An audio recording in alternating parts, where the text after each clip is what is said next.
বাংলাদেশ বিশ্বের অন্যতম মুসলিম জনবহুল একটি দেশ। মধ্যযুগ থেকে অনেক মুসলিম রাজা আমাদের ভূখণ্ড শাসন করেছেন।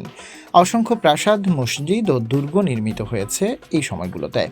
এমন কিছু মসজিদ আমাদের দেশে এখনও রয়েছে যা কিনা ইসলামী স্থাপত্য ও ঐতিহ্যের প্রতিনিধিত্ব করে।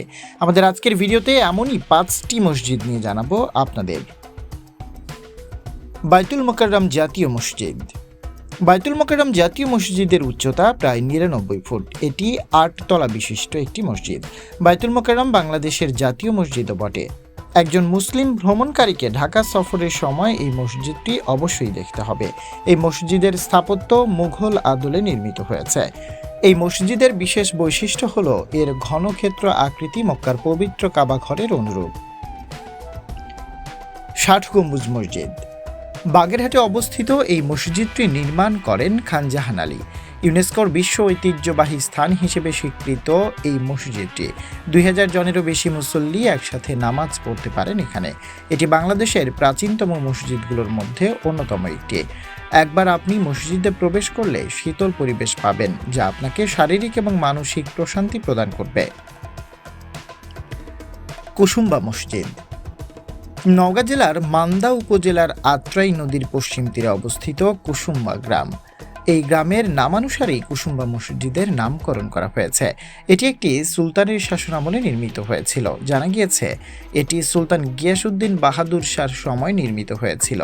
এর ছাদে 6টি গম্বুজ রয়েছে। এই মসজিদটি নির্মাণে যে পাথরগুলি ব্যবহার করা হয়েছিল তা ছিল কালো ব্যাসল্ট ইট।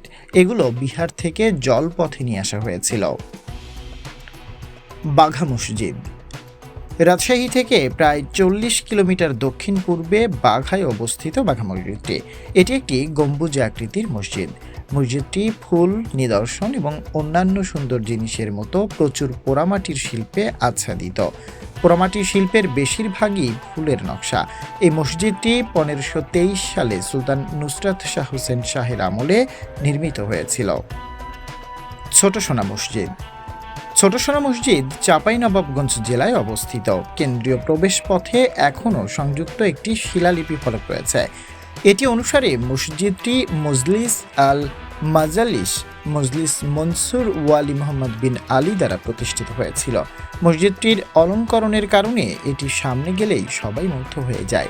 এটি প্রাচীন বাংলার ঐতিহ্যের কথাও বলে।